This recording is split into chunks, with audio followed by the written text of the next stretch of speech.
Karibu katika Matukio Daima Habari Leo, na huu ni muhtasari. Rais Samia asema serikali imechukua hatua za kuhakikisha hifadhi ya Ngorongoro inahifadhiwa kwa sababu Ngorongoro ni urithi wa dunia, sio tu kwa Tanzania. Matokeo yale na utajiri uliomo kwenye eneo hili.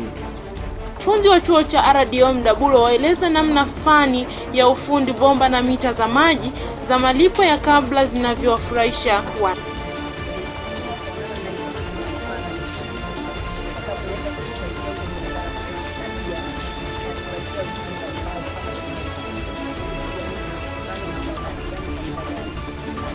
Na katika michezo, Dodoma Jiji kuikaribisha Yanga leo Jamhuri Dodoma. Kuna wakati anakuambia kila mmoja shinda mechi zako.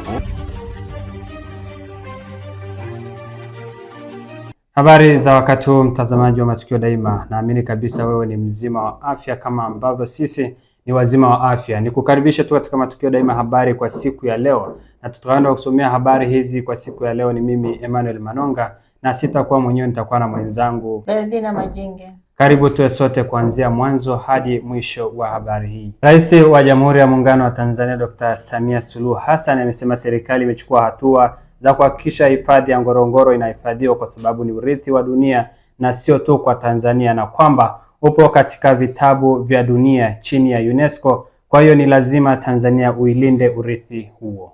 Rais Samia amesema hayo leo Machi 12 katika Ikulu ya Chamwino jijini Dodoma wakati akipokea ripoti ya tume iliyoundwa kutathmini matumizi ya ardhi katika eneo la Ngorongoro. Ngorongoro ni urithi wa dunia, sio tu wa Tanzania, lakini ni urithi wa dunia na uko kwenye vitabu vya dunia chini ya shirika la UNESCO. Kwa ni lazima sisi ambao tumeshushiwa Ngorongoro na Mwenyezi Mungu tulinde urithi huu wa dunia. Ni eneo pekee ambalo lina ukubwa au kina cha mita 600 kwenda chini, na ikazuka hiyo crater kwa miujiza ya Mungu. Na leo mambo yale yapo Tanzania, lakini si tu matokeo yale na utajiri uliomo kwenye eneo lile, lakini vile vile ni eneo ambalo bayanuai yake ni nzuri na haina ushindani duniani. Kuna wanyama wa aina zote, wanaokula majani na wanaokula wenzao, na kwa bahati mbaya wanakula hata watu. Tumeona kwenye filamu iliyoonyeshwa hapa. Lakini kuna wanyama wanaokula majani, tuna ndege wazuri tumewaona hapa, flamingo. Kuna vivutio vingi ambavyo si rahisi kuvikuta kwingine duniani kwenye bonde moja, si rahisi. Lakini jengine ni kwamba kuna ushahidi wa uwepo wa historia ya mwanadamu miaka milioni 3 iliyopita. Ushahidi uko pale maeneo ya Odupai, lakini pia la Etoli. Ni eneo muhimu la kuhifadhiwa kwa faida ya taifa letu, lakini pia kwa faida ya dunia. Ushahidi uko pale, wanasayansi wamefanya utafiti wao miaka kadhaa na mambo yote yako pale. Na sasa turejee mkoani Iringa, ambapo katika kukabiliana na harakati za kumtua mama ndoo kichwani, baadhi ya wanafunzi wa chuo cha RDO Mdabulo wameelezea kuwa walichagua kujifunza fani ya ufundi bomba na malipo kabla ili kutatua changamoto mbalimbali za wananchi kijijini. Na hapa Francis Godwin ana taarifa zaidi. Jitihada mbalimbali za kumkomboa mtoto wa kike katika mambo mbalimbali zimekuwa zikifanywa na serikali kuona kwamba mtoto wa kike anaendelea kusaidiwa kupiga hatua katika nyanja mbalimbali. Lilian Kimbindu ni mkazi wa Ifakara wilayani Kilosa mkoani Morogoro, ambaye yeye amesafiri kutoka Morogoro na kufika katika chuo cha RDO Mdabulo na kupatiwa elimu ya ufundi. Elimu ambayo ameichagua si nyingine, ni namna ya kukabiliana na harakati za kumtua mama ndoo kichwani kama ilivyo dhamira serikali iliyopo madarakani chini ya Rais Daktari Samia Suluhu Hassan. Lilian Kimbindu anaeleza kwa nini aliamua kuchagua fani hii ya utengenezaji wa mita za malipo ya kabla za maji maarufu kama prepaid. Nimeamua kuchagua hii fani ya ufundi bomba kutokana na malipo ya mita kabla, kwa sababu inatatua changamoto mbalimbali za watu vijijini. lakini pia inatupatia ujuzi kama sisi tunaosomea tuweze kujifunza kiundani zaidi na kuweza kwenda kuwafikishia ujumbe, tukae mabalozi kwa watu wengine huko vijijini na hata mjini. Ndoto hii ya kusomea utengenezaji wa mita za malipo ya kabla alikuwa nazo kabla ya hapa ama amekuja kuzipata katika chuo hichi cha RDO? Kweli sikuwa nazo kabla hapa, ila nimekuja kupata hapa chuo cha RDO. Hata hivyo anaeleza kwa nini alisukumwa kuweza kusomea kozi hii ya utengenezaji wa mita za malipo ya kabla za maji.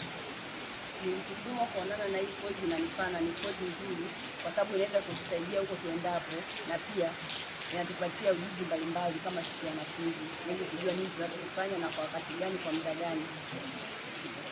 Hata hivyo Lilian anaeleza changamoto ya maji iliyopo katika kijiji chake na nini ambacho atakwenda kufanya mara baada ya kutoka hapa. Changamoto ya maji kwenye kijiji chetu iko kubwa, lakini nitakachoenda kufanya kikubwa zaidi ni kwenda kuboresha miundombinu na kuwashawishi wakazi wa pale waweze kutumia mabomba ya prepaid meter ili tuepukane na changamoto ya usumbufu wa maji. Serikali imekuwa ikihamasisha utunzaji wa maji na hata wakati mwingine baadhi ya watu hawajali matumizi hayo ya maji kwa kutumia maji kadri watakavyo na kuchezea maji, hali ambayo inahatarisha usalama wa maji. Kupitia elimu hii ambayo amepata utengenezaji wa mita za malipo ya maji ya kabla, kwa kiasi gani ataitumia elimu hii na kwa kiasi gani elimu hii itakuwa msaada kwa utunzaji wa maji? Tutaitumia kwa kiasi kikubwa na itakuwa msaada mkubwa kwa jamii, kwa sababu tutakuwa tunatoa elimu kabla ya matumizi, na tunapoenda kutengeneza lazima tutoe elimu ili watumiaji wao wanajua elimu, na tutakuwa tunawaelekeza jinsi ya utumiaji ili kutokana na huo usumbufu. Ni jitihada mbalimbali ambazo zimefanywa na walimu pamoja na uongozi wa chuo cha RDO kuhakikisha kuwa kinamkomboa mtoto wa kike, lakini pia kinamkomboa kijana kuweza kuhakikisha anakwenda kujitegemea katika fani ya ufundi. Lilian anasemaje jitihada hizi ambazo zimefanywa na chuo hichi cha RDO, na anawaambia nini wanafunzi wengine ama mabinti wengine ambao hawajajiunga na RDO? RDO imefanya jitihada kubwa kwetu sisi, lakini pia na washauri wanafunzi wenzangu tukadhani zaidi kujikita katika fani yetu na fani tofauti, na pia nitawashauri zaidi watu wa vijijini ambao bado hawajakuja kujiunga na hiki chuo waje kujiunga, kwa sababu ufundi ndio kila kitu na pia ni ukombozi wa maisha kwa sasa. Naam, hii ni RDO na huyu ni Lilian Kimbindu, mkazi wa Ifakara wilayani Kilosa mkoani Morogoro, ambaye ni mmoja kati ya wanafunzi wa kike wanaopatiwa elimu yao ya ufundi katika chuo cha RDO Mdaburo. Na RDO Mdaburo inapatikana katika wilaya ya Mfindi, tarafa ya Ifwagi, mkoani Iringa. Hata hivyo, kwa upande wake mwalimu Juma Sanga, yeye ni mwalimu wa ufundi katika chuo hichi cha RDO Mdaburo, anaeleza mafanikio ya mwanafunzi Lilian na wanafunzi wengine katika fani hii. Asante. Tuna wanafunzi wa aina mbalimbali, japokuwa sisi tunadili sana na wanafunzi wanaohusiana na masuala ya plumbing ama ufundi bomba. Wanaona kwamba sisi mashine yetu ina fani zaidi ya 3 ama 4, naweza kusema. Tuna fani ya ufundi bomba, tuna fani ya uchomeleaji, tuna fani ya ICT, lakini vile vile tuna fani hiyo ya ufundi bomba. Kwa hiyo huyu ni mmoja kati ya wanafunzi wetu wa ufundi bomba, ambapo yuko mwaka wa 3 sasa. Yuko miaka 3 na anaweza kusema ana uzoefu wa hali ya juu, kwa sababu kwanza anashiriki kazi kuanzia za ujenzi wa miradi, kuanzia hatua ya ujenzi wa vyanzo mpaka hatua ya ujenzi wa tepu ama utoaji wa maji. Lakini vile vile ni mwanafunzi ambaye tunashirikiana naye katika uundaji wa mashine. Kwa hiyo katika imani yangu ni kwamba ameongeza kitu ambacho ni kipya kabisa katika nyanda hizi za huko. Mafanikio haya ya mwanafunzi Lilian ni moja kati ya mafanikio ya chuo cha RDO katika kuwawezesha vijana si tu kuweza kuhitimu katika chuo hichi, bali kuwa na ujuzi mara wanapotoka hapa. Na tukisalia mkoani Iringa, wananchi wa kijiji cha Mdaburo wilayani Mufindi wamelalamikia ubovu wa barabara kutoka Mafinga kuelekea Mdaburo katika eneo la kanisa la Roman Katoliki. Wakizungumza na mpita njia wa Matukio Daima ambaye alifika katika eneo la tukio na kuona magari yalivyokwama katika barabara hiyo, walikuwa na haya ya kusema. Hii ni barabara ya kuelekea Mdaburo Roman Catholic, ambapo hali ndio kama hii. Ni sehemu ndogo sana, hii barabara kuelekea Mdaburo, ambako pana changamoto hii ya magari kukwama hapa na kushindwa kuendelea, na ni mvua tu ikinyesha, lakini mvua ikiwa hamna watu wanapita vizuri kabisa. Eneo kadogo sana ambako kana changamoto hiyo, na solution hapa ni kumwaga tu kifusi chenye kokoto ili kuweza kudhibiti hali hii. Sasa mpita njia bwana, na kuangazia hali hii tupo leo huku kuendelea kukuangazia kadhia hii.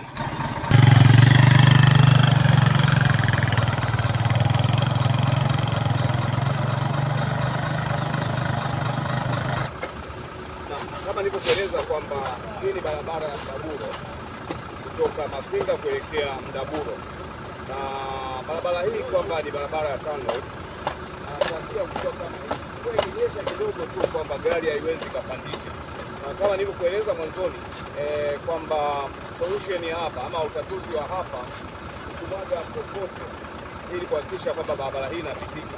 Lakini mwanzoni wakati tunapita hapa palikuwa safi kabisa, lakini kama ambavyo naona hizi ni mbao ambazo zinakwenda sokoni na zimekwama hapa.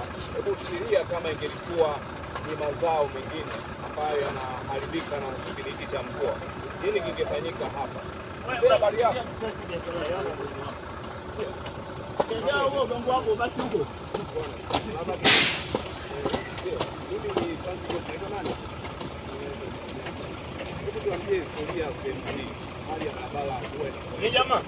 Atumbukie taratibu. Hamna barabara hapa, miaka yote hapajawahi tengenezwa. Yaani msielembea hapa, hakuna mwaka ijawahi tengenezwa. Achia taratibu, achia taratibu. Ngoja wewe. Hebu ipata nini ya kufoji? Yaani taratibu. Achiaga huko. Sasa kabisa sasa. Ngoja. Ngoja ni break. Ngoja. Ngoja dereva. Ukipiga hapa chini hapa. Kuna mfereji wa nani wa maji hapo wanakuta unia ni jamani huko. Kwa hiyo hapa unapokuanza kana bomba. Nenda imetoka nenda. Ya bomba sio. Hii hapo hapo sina kweli. Magari hapa yaani wakati wowote hii ni wanalazimisha tu, hii sio njia. Njia ni hiyo huko. Asante sana. Nimezaliwa hapa maneno ya huyo mzee Nyakunga hapa Mdaburo. Sema mambo mengi. Kweli sana tabia hii. Asante. Tuambie mmekwama kwa muda gani hapa? Kama wiki.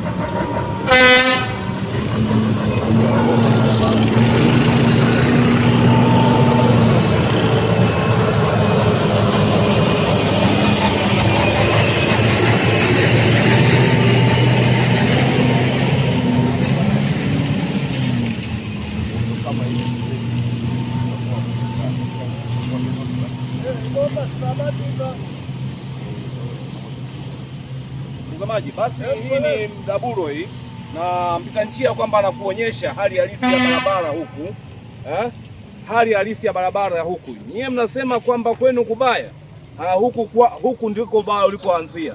Sasa wameomba kwamba pamwage tu kifusi hapa, kumwaga kokoto ili kuweza kukabiliana tatizo hili la barabara kuweza kuharibika. Na mtazamaji, kwamba hii ni Matukio Daima, na leo tupo kambi Mdaburo, nami ni mpita njia Francis Godwin.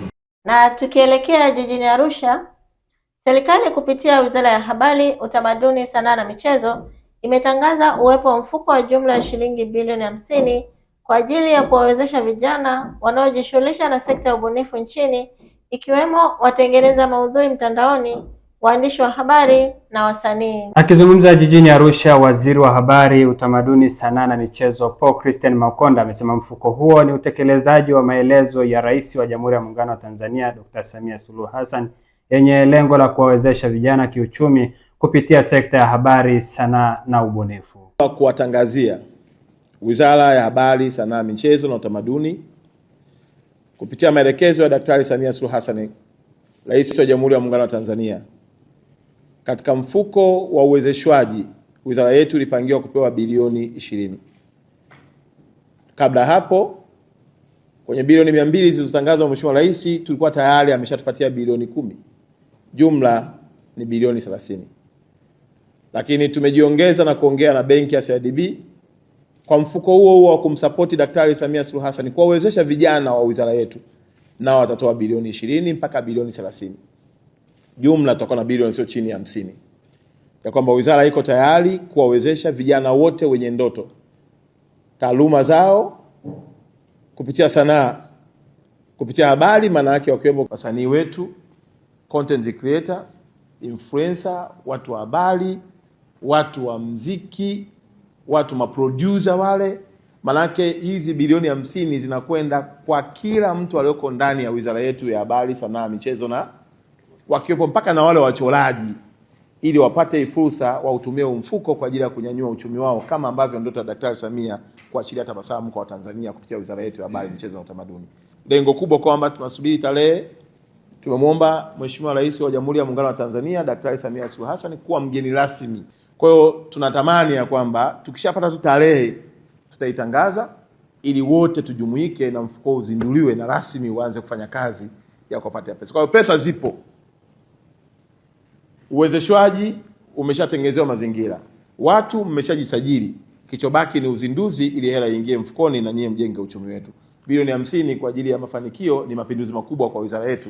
Na sisi tunatamani tukipita sisi na watendaji wote huko kwenu tuone watu wanatabasamu, ikiwa ni ishara ya kutimiza ndoto ya Daktari Samia kuacha tabasamu kwenye sura na mioyo ya Watanzania. Katibu wa Itikadi, Uenezi na Mafunzo ya Chama cha Mapinduzi CCM Kenan Kiongosi ameahidi kumkabidhi kiasi cha shilingi milioni 5 mwanaume mmoja mwenye ulemavu aliomba msaada wakati wa mkutano wa hadhara uliofanyika Buchosa mkoani Mwanza. Mbali na msaada huo, kiongozi pia amemwagiza mkurugenzi wa halmashauri ya Buchosa kuhakikisha anamtafutia eneo la kufanyia biashara ili kumsaidia kujiendeleza kiuchumi. Aidha, ameahidi kumnunulia baisikeli ya miguu mitatu ili kumrahisishia shughuli zake za kila siku.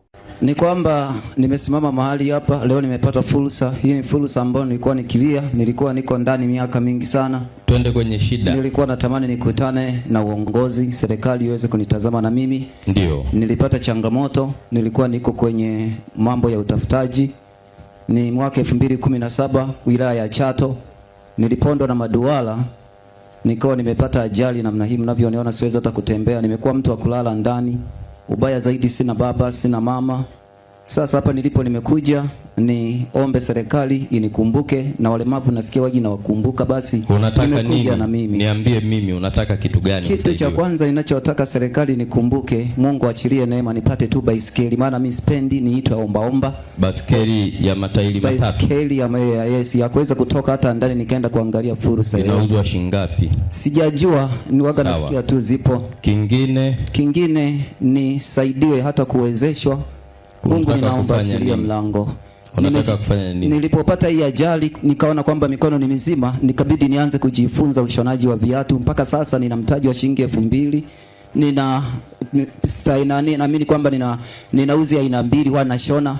Mungu amenisaidia, waga napata 1000 ya kwenda ibadani. Napata 2000, nakwenda na kurudi. Haya, nimekusikia. Sasa niulize hapa swali. Kuna mtu yoyote ana frame iko wazi anapangisha hapa? Kuna kibanda kinachopangishwa hapa, frame ya biashara au hakuna? Haya, mkurugenzi, nikuombe tafuta eneo huyu bwana apewe haraka, sawa? Na mimi nitakuachia milioni 5 leo, huyu apatikane mtaji wa kuanzia hapo, sawa? Nashukuru. Na hiyo fedha nitakukabidhi hapa. Nitashukuru sana. Msaidizi wangu mkabidhi huyu, mkabidhi mkurugenzi amsaidie huyu. Kwa sababu hela inatafutwa tu, uongo kweli? Ukitoa sehemu ya mshahara wako, matafuto yako, ukamsaidia mwingine, na Mungu anafanya nini? Anajazia. Kwa hiyo hilo jambo limeisha, na hiyo baskeli nitakununulia, usipate shida. Barikiwe sana. Mungu akutunze. Mungu akukumbuke. Haya. Na sasa tuelekee viwanjani, ambapo mabingwa watetezi wa ligi kuu bara klabu ya Yanga inaingia uwanjani usiku wa leo majira ya saa 2 kuvana na Tanzania Prisons kutoka jijini Mbeya katika mchezo utakaochezwa katika uwanja wa Jamhuri. Na kuelekea mchezo huo, mwenzetu Frank Vegula amezungumza na mchambuzi wa soka Lufingo Nziku kuhusu ushindani uliopo katika mbio za ubingwa wa ligi kuu bara. Unajua zinapocheza hizi timu kuna wakati unajiuliza maswali. Unajua timu unajua inaweza ikashinda goli ngapi. Ndio hapa niliwahi kukuambia kwamba ikitokea kwa mfano Prison ikasale dhidi ya Yanga, watu watakwambia Prison anamkamia Yanga ila anataka kushuka daraja. Umeona? Lakini Prison anatafuta nafasi ya kubaki ligi kuu, ajinasue, sio kwamba anamkamia Yanga. Hapa kila mmoja anacheza mechi zake. Lakini kumekuwa kuna kasumba moja. Hizi timu ni kama lazima zishinde. Hicho ndio kitu pekee ambacho labda kinakwamisha au kinakatisha tamaa kwenye hizi timu za daraja la chini au daraja la kati. Kwa nini? Kwa sababu tunakubali kweli hizi timu zina uwezo, zina squad nzuri. Kwa mfano, tunakubali Yanga na squad nzuri. Daraja la wachezaji wa Young Africans si daraja la wachezaji wa Tanzania Prison. Sasa kama wanafanana, wanatofautiana madaraja, si kwamba Yanga hawezi kupoteza dhidi ya Prison au akasale dhidi ya Prison. Maana yake anaweza. Lakini huwa tunataka kuhalalisha kwamba kwa sababu madaraja yanatofautiana, maana yake hata matokeo uwanjani ni lazima yatofautiane. Maana yake mwenye daraja la juu ni lazima apate matokeo. Na taarifa hiyo ya michezo ndio inatufikisha mwisho wa taarifa yetu ya habari. Lakini kabla hatujahitimisha, tusikilize tena muktasari wake.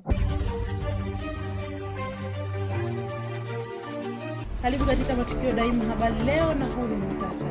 Rais Samia asema serikali imechukua hatua za kuhakikisha hifadhi ya Ngorongoro inahifadhiwa kwa sababu Ngorongoro ni urithi wa dunia, sio tu kwa Tanzania. Matokeo yale na utajiri uliomo kwenye eneo hili. Wanafunzi wa chuo cha RDO Mdabulo waeleza namna fani ya ufundi bomba na mita za maji za malipo ya kabla zinavyowafurahisha watu.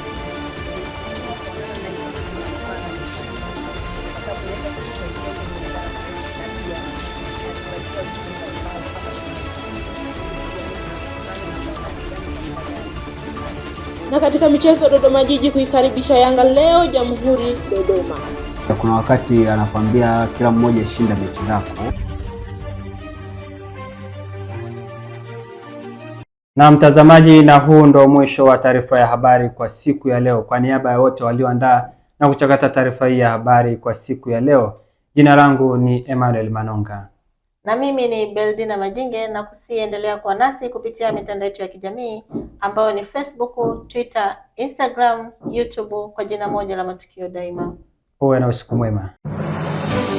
Kwa afya yako na ubora wa maisha yako, unahitaji maji yaliyo safi, salama na yenye ladha halisi ya asili. Karibu utambue ubora wa Sif Natural Mineral Water, maji ya madini asili yanayotoka kwenye vyanzo salama vya Mafinga, Tanzania, yakichujwa na kuandaliwa kwa viwango vya hali ya juu kabisa vya ubora. Furahia ubaridi wa maji safi kila unapohitaji. Sif Natural Mineral Water inapatikana katika ukubwa mbalimbali kwa matumizi rahisi na ya uhakika. Chagua maji unayoyaamini, chagua ubora unaostahili, chagua CF Natural Mineral Water. Kwa mawasiliano na kuweka oda, wasiliana nasi kupitia 0762 123 736 au 0769 440 834 au barua pepe cfcompany100@gmail.com. CF Natural Mineral Water, maji yenye madini asili kwa afya na uhai wa kila siku.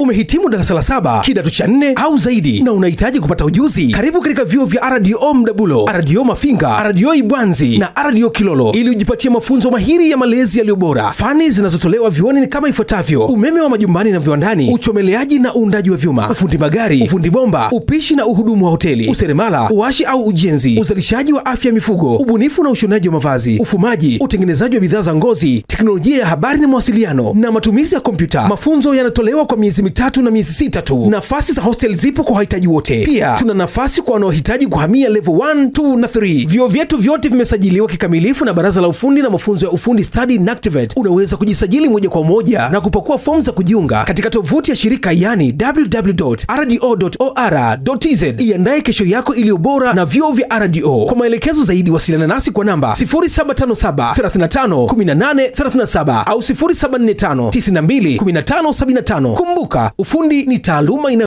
Nikwambie kitu mtazamaji wa Matukio Daima. Clock Tower Kefu ni moja tu. Tofauti ya Clock Tower Kefu na sehemu nyingine ni moja. Kwanza Clock Tower Kefu wahudumu wake ni wacheshi, lakini huduma zao ni bora kuliko, lakini kubwa zaidi kwamba vitu vyao vyote vinavyouzwa Clock Tower Kefu ni bei nafuu kuliko. Usiulize wapi kefu nzuri, uliza tu Clock Tower Kefu. Clock Tower Cave tupo jirani na mnara wa saa katikati ya mji wa Iringa. Tupo wazi kuanzia Jumatatu hadi Jumapili. Tupigie simu namba 0677 220 022 au 0657 366 667. Clock Tower Cave Iringa, ladha inayounganisha wapenzi. Ndiyo, Clock Tower Cave, home of delicious meals. Huduma bora ni pamoja na ofisi nzuri, na ofisi nzuri haiwezi kukamilika bila vitu vya kisasa vya ofisini. Hop Corner Shop tumekuletea viti na meza za kisasa zaidi ya ofisini kwa gharama ndogo kuliko, na vitu vyote ni original toka kiwandani, hatuuzi vitu vilivyotumika. Hop Corner Shop tunapatikana jirani na benki ya NMB Redcom mjini Iringa, lango kuu la kuingia chuo cha Ruku. Tupigie simu namba 0618874152 au 0767818200 au tembelea Instagram yetu hopcorner_shop. Hop Corner Shop, hapa gharama nafuu, bidhaa zetu kiwango.